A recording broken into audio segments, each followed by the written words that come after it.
Ramai yang ingat semua motosikal berkuasa tinggi dah kena ban naik genting. Tapi betul ke?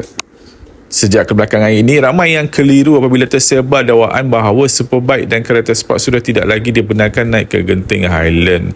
Sebenarnya yang dikenakan larangan ialah konvoi motosikal dan konvoi kereta sport, bukannya semua kenderaan secara automatik. Larangan ini dibuat oleh pihak pengurusan genting Highland susulan isu keselamatan, pencemaran bunyi serta tindakan segelintir kumpulan yang menunggang dan memandu secara berbahaya.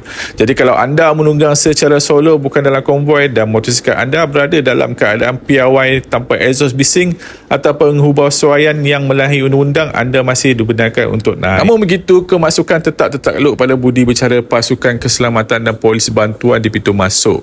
Jika didapati membuat bising, menunggang secara melulu atau mencurigakan, anda masih boleh dihalang daripada masuk. Satu perkara lagi yang ramai belum tahu, bermula hujung Mei 2026, jalan menuju ke Genting Highland kini dikenakan cas jalan.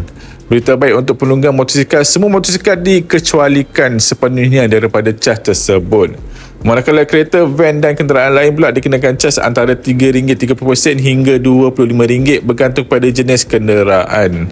Jadi jangan terus percaya semua motosikal dah diharamkan naik genting.